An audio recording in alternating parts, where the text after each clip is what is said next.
Olá, pessoal, boa tarde. É um prazer estar com vocês de novo. Vamos dar continuidade para a nossa aula de fisiologia, tá? Só para relembrar um pouquinho, eu quero colocar para vocês aqui o espelhamento da nossa aula do sistema da fisiologia cardíaca, o qual foi ensinado para vocês. O final da nossa aula foi sobre a hipertensão arterial, certo? Lá nós conseguimos conduzir o aprendizado sobre o débito cardíaco, sobre as frequências cardíacas, né? E que define também aquele conteúdo sobre a sístole e a diástole, que tanto falamos, né? Que conseguimos auscultar com o estetoscópio e assim por diante. Só para lembrar vocês, eu deixei, né, uma tarefa que vamos ter um questionário, né, com 5 perguntas do sistema cardíaco para a gente conseguir ter o feedback do aprendizado de vocês. E também eu deixei o roteiro da nossa aula de hoje, do dia 1º de abril, certo? Que vai ter uma aula que vamos falar um pouquinho sobre a interação do sistema cardíaco com o sistema pulmonar e o sistema pulmonar propriamente dito, as características e o interesse, né, fisiológico disso. Lembrando vocês que as nossas aulas de fisiologia estão sendo seguidas com raciocínios de evolução de aprendizado, ou seja, começamos conhecendo as estruturas celulares, começamos a entender o fluxo que ocorre, né, de substâncias para que entrem e saiam da célula. Também estudamos o que o sistema neural promove de funcionamento a vários órgãos. Conhecemos o primeiro sistema digestivo, fomos para o sistema cardíaco e agora estamos no sistema pulmonar, tá? O que é de interesse do sistema pulmonar, pessoal, é o seguinte: o sistema pulmonar, ele é um sistema que ele é interligado ao sistema cardíaco. Tanto que, quando nós estudamos o sistema cardíaco, a gente fala que é um sistema chamado cardiorrespiratório ou cardiopulmonar, né? Por quê? Porque vocês lembram que quando existe a necessidade de ocorrer a troca gasosa, a limpeza do sangue com gás carbônico, para que seja obtido o sangue com oxigenação, o pulmão está ali anexado ao coração para que ocorra um processo chamado de hematose, que é o que nós vamos estudar hoje, tá? E o que mais que também temos de características é que quando uma pessoa obtém uma doença respiratória, uma doença pulmonar, provavelmente ela necessariamente vai ter também um comprometimento cardíaco ou vice-versa. Uma pessoa com distúrbio cardíaco também vai ter alguma sintomatologia respiratória, alguma doença do sistema respiratório. Perfeito? Só para a gente também ter uma lembrança, vamos ter na nossa segunda parte do sistema respiratório, que não vai ser hoje, a gente vai falar sobre os gases, né? A gente vai falar sobre o gás carbônico e o oxigênio, principalmente. Vamos entender como que conseguimos inalar com grande capacidade o oxigênio e como conseguimos também exalar com grande facilidade o gás carbônico, né? Porque é de interesse que nós não mantenhamos esses gases, né, retidos, esses gases tóxicos retidos no nosso organismo. Então, para a gente ter uma anatomia breve do sistema respiratório, a gente vai ter dividido o nariz, a cavidade nasal, né, a faringe, a laringe, vamos ter também a traqueia, vamos ter também a bifurcação da traqueia, dando origem a 2 brônquios, né, os brônquios principais. A gente vai ter também os bronquíolos, que são estruturas mais finas, né, menores, e depois a gente tem os alvéolos e o pulmão por um todo, né? Por um todo. Esse pulmão aqui, vocês vão ver que tem uma característica. O pulmão esquerdo ele é dividido somente em 2 lobos e o pulmão direito é dividido em 3 lobos. Por quê? Porque no pulmão esquerdo a gente vai ter alojado aqui mais centralizado o coração. Então o coração ele vai ocupar um dos lobos, né, possibilitando então que o pulmão esquerdo tenha menos lobos do que o direito, tá bom? Para a gente relembrar de novo, a gente tem a cavidade nasal, né, e o nariz, para ele ter uma entrada de ar que vai depois ser feita uma limpeza, né, uma limpeza e também um aquecimento, né, desse ar, que ele vai vindo de um meio para outro meio, que vocês vão aprender também sobre a aula nossa aula de pressão, certo? Então a gente tem a tendência em deixar esse ar um pouco mais umidificado, e um pouco mais quente, né, que a gente vai aquecer esse ar, né, com o sistema vascular, que vamos também conhecer um pouquinho. E também a gente tem ali o cheiro, né, função de olfatória, função do cheiro, perfeito? Então a gente tem todas as estruturas internas do sistema respiratório, a gente tem todo o sistema de sino, né, que é às vezes quando tem a presença de ar nessas cavidades, a pessoa ela tem a famosa sinusite. A gente tem um sistema de coanas também, que existe uma função principal de existir essas coanas internamente no sistema respiratório. A gente tem alguma relação neural também, certo? De algumas conexões que o cheiro vai dar lembrança, que o cheiro vai dar características de alguma história que nós conhecemos e assim por diante. Também temos a faringe, depois a gente vai mostrar ali o desenho dela, né? Mas a faringe ela é dividida em algumas regiões. Temos a faringe que ela é mais em relação ao sistema nasal, a faringe que ela está mais presente ali no sistema oral. E também temos a faringe que ela vai ter uma divisão com a laringe, né? Que é a laringofaringe. E ela, vocês vão ver que é um tecido que ela tem nela presente, um tecido muscular. Ela tem de passar por ela ali todos os ares e os alimentos, né? Antes de ser levado ao sistema digestório, ele vai passar pela faringe, certo? E os alimentos que ele for para o pulmão, né? Ali vai ter a epiglote, que vai dividir entre o alimento que vai ser digestório, para que não vá no pulmão, e que o ar também só vá para o pulmão, que não vá para o sistema digestório. Tudo bem? Então, a gente tem aqui o sistema dividido em o nasofaringe, certo? Uma região mais nasal, a orofaringe, que é uma região mais oral, e a laringofaringe, que vai ter a divisão entre a laringe, né? E a faringe, certo? Aqui na frente a gente vai ter a epiglote, que não vai deixar que esse ar consiga entrar no sistema digestivo ou que os alimentos do sistema digestivo não venham a entrar aqui na traqueia para que consiga ter função pulmonar, né? Esses alimentos são tóxicos para o pulmão. Muitas crianças entram em óbito por estar inalando, né, alimentos, né?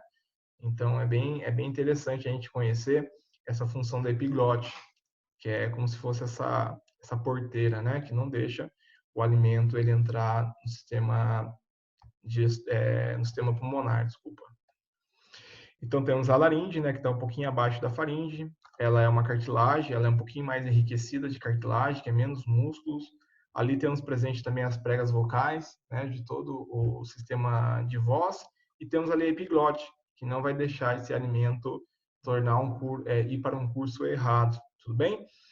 Então a gente vai ter de novo aqui a imagem, certo? Dessa região mais inferior do esôfago, e também é relacionado um pouquinho mais à frente à traqueia, né? E a traqueia ela já é quase presente ao sistema de brônquio, né? Ao final dela já tem o início dos brônquios, tá? Então a gente vai ver aqui, ó, que a traqueia ela vai ser a região que vai ligar a laringe aos brônquios, né? Os anéis são cartilagens, perfeito? Temos a carina da traqueia, que é uma região que vai ter a separação dos brônquios, né? Que são aqui essa divisão entre um brônquio esquerdo e um brônquio direito. Temos bem na região intermédia dela a carina da traqueia, que tem uma função importante, tem um reflexo aqui de tosse, que quando às vezes algum alimento ele quer chegar aqui na região pulmonar, né, ela entra, a gente vai tossir de novo, tá? A gente tem um reflexo de tosse para expulsar esse alimento, para que talvez impeça que vocês tenham alguma ingestão, né, de afogamento ou alguma coisa do tipo, tá bom? Então a gente vai ter aqui principalmente os dois brônquios, né, os brônquios principais, que é o esquerdo e o direito. A gente vai ter depois subdividido já os brônquios menores, certo? Que são secundários. E já minimizando, a gente vai ter os bronquíolos, que são mínimas estruturas de brônquios, que também tem a função de levar o ar, né, que vem aqui da traqueia, para conseguir emergir em todo o pulmão.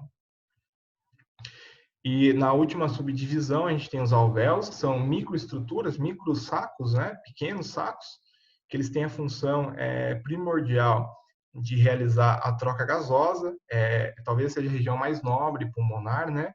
E esses alvéolos são em uma quantidade imensa de 300 a 500 milhões, né, de alvéolos que se compõem esse sistema respiratório.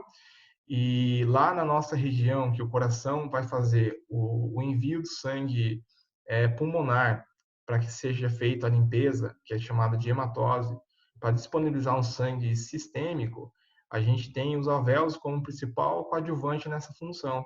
Então, os alvéolos vão fazer a troca gasosa através de uma difusão, certo? Como nós aprendemos na nossa aula anterior. E os alvéolos são sacos, né, que estão disponíveis em como se fossem caixas de uva, onde ele vai ter a doação de oxigênio e vai resgatar o gás carbônico, né, para conseguir ser expelido pela expiração. Então, é uma troca gasosa constante entre o capilar e o alvéolo, por isso chama-se membrana alvéolo-capilar, essa região nobre de troca gasosa, certo? E vocês vão aprender que esse alvéolo ele tem que estar sempre com esse formato inchado, ele não pode estar murcho, tá, gente? Pessoas que têm doenças pulmonares, por exemplo, como fibrose cística, DPOC, eles tendem a ter alterações nessa ventilação mecânica, nessa ventilação respiratória, né? Então, a gente tem uma doença que são nos alvéolos, que a gente vai falar um pouquinho mais à frente, tá? E o que a gente sabe é que existe uma tendência desses alvéolos terem que ser sempre bem inchados, bem inflados, certo? Quando eles estão com aspecto de uma bexiga murcha, a tendência é que a pessoa não tenha uma boa respiração, tá? Isso aí vai apresentar muita cianose no indivíduo, o indivíduo fica azul. Quando vocês colocarem no dedo o oxímetro, o paciente vai estar saturando bem pouco o oxigênio, certo? Por quê? Porque os alvéolos é a nobreza pulmonar. Então, a gente tem uma membrana que ele tem um líquido surfactante nessa membrana alveolar, que esse surfactante é considerado como um inibidor de colapamento, ou seja, quanto mais surfactante essa membrana tiver, menos esse alvéolo ele vai se murchar, né? Ou quando ele murchar, ele consegue voltar de novo a se inflar.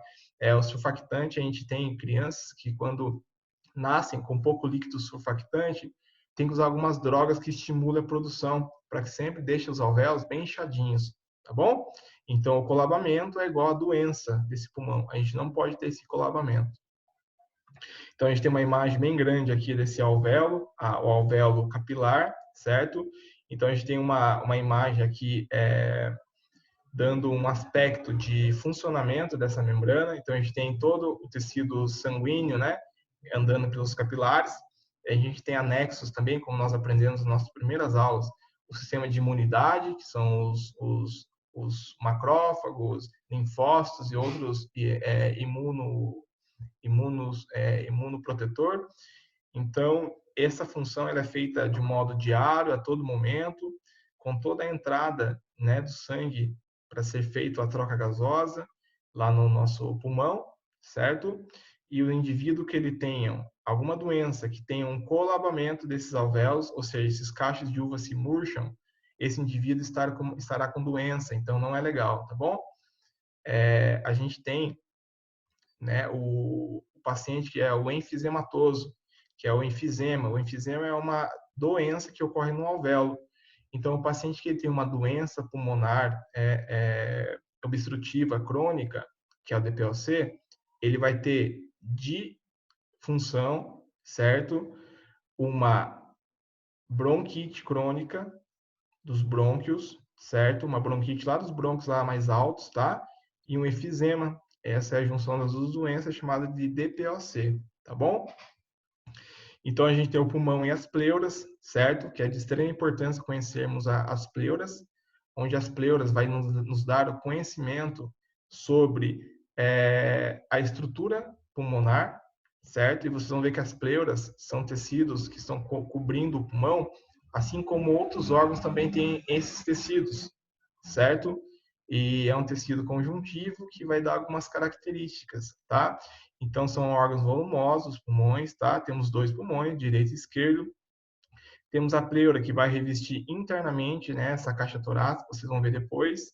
E temos uma pleura também que vai revestir externamente os pulmões, que é a pleura que vai ter o contato com o órgão, né, com o órgão dito, propriamente dito. tá bom? E entre essas duas pleuras temos um espaço pleural, que é de extrema importância para que o pulmão consiga ter movimentos entre si, para que ele não fique murcho, para que ele sempre tenha uma capacidade de deslizamento, certo? Chamado espaço pleural, que também temos um líquido pleural ali dentro.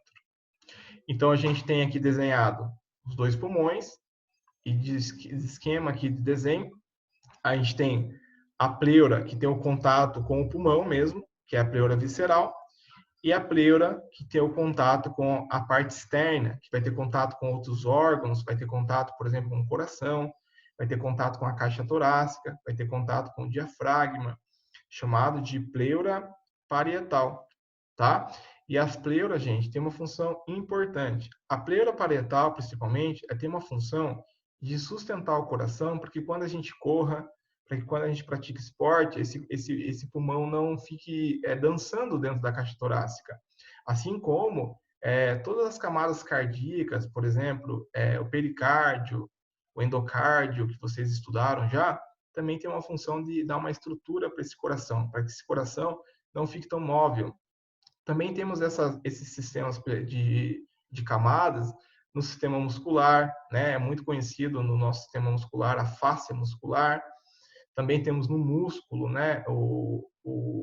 A função do endomísio, do perimísio. Também temos nos ossos, que é o periósteo. São todas estruturas semelhantes às pleuras. Todos os tecidos têm suas camadas, certo? De tecido conjuntivo. Então, a gente vai ter do lado esquerdo 2 lobos, do lado direito 3 lobos, superior, médio, inferior, superior e inferior. O médio, ele está localizado no coração, certo? Também a gente vai ter uma função de uma fisiologia respiratória, que é chamada de ventilação, não é chamada de respiração, tá? Vocês vão ver que o nosso ciclo respiratório, ele é formado numa inspiração e numa expiração, certo? Onde a gente vai ter um volume de ventilação resultando num volume de respiração. Qual que é a diferença de uma ventilação para uma respiração? A diferença está no seguinte: a ventilação é o quanto vocês vão inspirar e expirar. É o que vocês ventilam, certo? E a respiração é o processo dessa troca de substâncias que ocorre no sistema pulmonar. A respiração celular, por exemplo, é a obtenção dos bons nutrientes e a exclusão dos resíduos. Isso é chamado de uma respiração celular, assim como também podemos chamar da nossa respiração pulmonar. Seria você ter todo o resíduo formado para você eliminar esse resíduo. Tudo bem? Então, a gente tem a entrada e a saída do ar, e também temos aqui a troca dos gases, que é a obtenção de um gás e a eliminação de outro gás. É uma relação mais metabólica, digamos. Certo? Então, agora a gente vai ter aqui como que a gente define uma pessoa em relação à sua respiração. A gente pode dizer que uma pessoa, ela respira por minuto, que é o nome dado para uma ventilação, certo? Uma eupneia seria o quê? O indivíduo que ele tem uma respiração normal. O indivíduo normal necessita de 12 a 16 vezes respirar por minuto. Ele consegue suprir todas as suas funções fisiológicas. O indivíduo que tem uma taquipneia, ou seja, tem um aumento dessa respiração, é um indivíduo que ele vai ter uma necessidade de inspirar e expirar mais que 22 vezes por minuto. É aquele indivíduo que é respirador bucal, que faz respiração. É um indivíduo que ele não consegue fazer bons exercícios, certo? Também temos um indivíduo que ele é um bradipneico, que ele tem uma respiração abaixo de 10 vezes. O indivíduo, por minuto, para que ele supra toda a função dele, ele faz menos que 10 vezes a inspiração e a expiração. Encontramos a bradipneia, muito comumente, em indivíduos treinados, em atletas que têm uma boa obtenção de ar, que não necessita estar solicitando tanta oxigenação, porque já tem disponível com muita facilidade no organismo. E aqui a gente vai ter já a nossa parte mais complexa, mas não impossível de se aprender, gente. O pessoal da fisioterapia vai ter um pouquinho mais de contato com essas técnicas, porque nós, da fisioterapia, podemos trabalhar com ventilação mecânica na UTI. Já ouviu falar? É o famoso tratamento do COVID para pessoas que entram em disfunções respiratórias. O que a gente estuda? Ou o pessoal da farmácia também vai poder ter essa possibilidade em relação à indicação de medicações. Algumas medicações vão agir nos volumes e outras medicações vão agir nas capacidades pulmonares. Gente, imagine que existe praticamente 4 tipos de volumes que nós utilizamos do ar. Ou seja, o ar que entra no nosso pulmão, ele é utilizado no nosso organismo. Temos o volume que a gente chama de volume corrente. O que é um volume corrente? É o quanto nós respiramos numa eupneica, né, de modo normal, por minuto, seguindo um padrão normal de inspiração e expiração. Isso a gente consegue constituir um volume corrente fisiológico, que nós não temos necessidade de aumentar esse volume ou diminuir esse volume. É sempre um platô médio, que é essa linha mediana aqui do gráfico. Também temos um volume chamado volume de reserva inspiratória, que é um volume que nós vamos necessitar de uma inspiração anormal quando tiver necessidade. Por exemplo, quando eu corro, eu tenho que inspirar mais vezes. Eu vou ter que fazer uma inspiração mais forçada para que o ar consiga suprir as funções do meu organismo.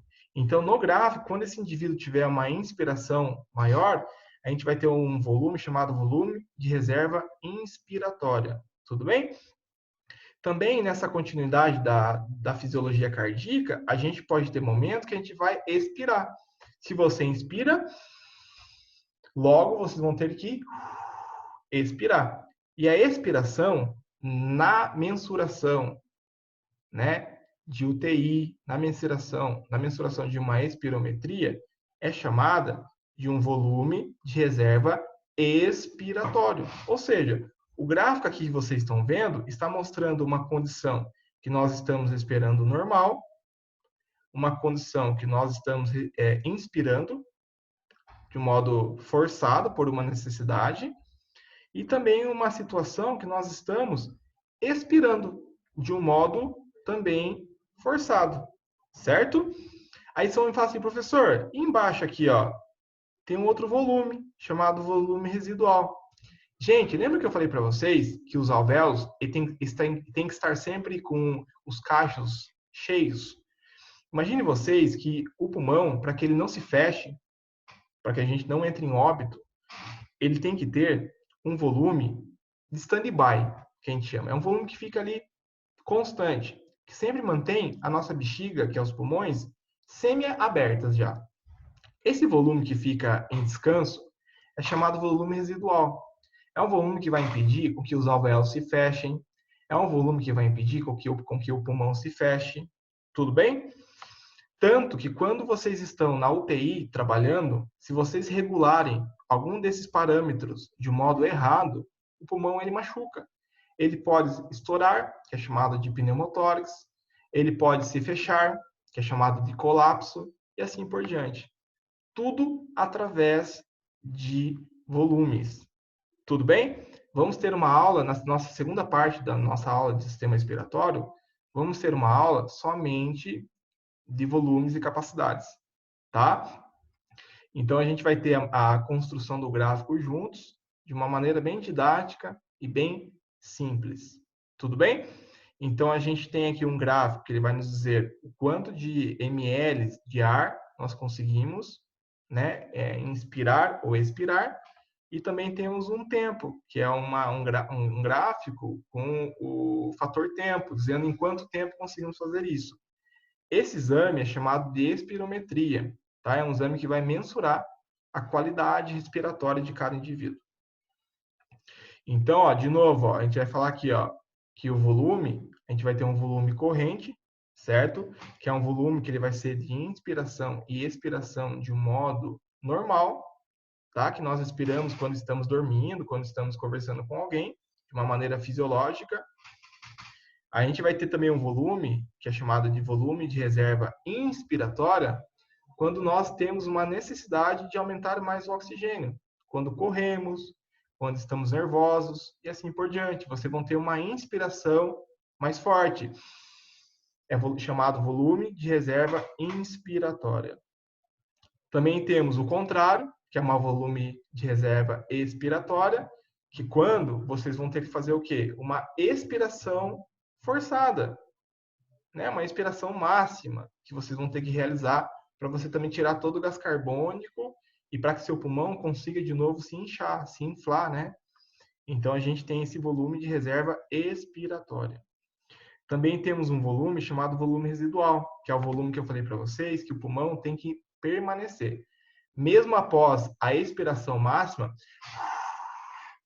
o pulmão não pode ficar sem ar, porque senão ele vai entrar em colapso. Os alvéolos vão entrar em colapso. Então a gente tem o quê? A gente tem um volume em stand-by que vai nos dar a qualidade de vida mesmo quando vocês expiram forçadamente. Então, ó, o nosso gráfico vai ser bem simples, tá, gente? A gente vai ter uma respiração normal, um volume corrente. Aí eu comecei a correr um volume de reserva inspiratória, que é bem maior, a gente consegue inspirar muito mais ar do que expirar. A gente vai ter também um volume de reserva expiratória, que está marcado aqui embaixo, que é a expiração. E, de novo, voltamos para o platô do volume corrente. Aqui embaixo, sempre permanecente, o volume residual, para não deixar o pulmão se colabar. Então, a gente tem aqui, ó, no modo, posso dizer para vocês, no modo literário, o Guyton, principalmente, tem esses volumes já pré-estabelecidos, tá?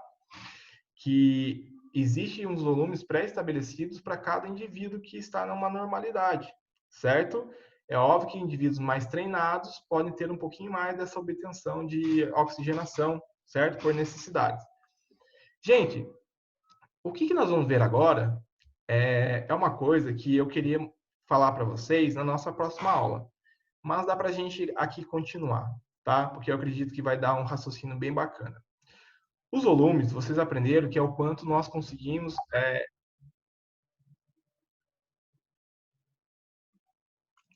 Então, eu vou fazer para a gente aqui um outro vídeo, tá, gente? Porque eu acho que já deu a gravação desse aqui, tá bom? Daí a gente vai continuar sobre as capacidades.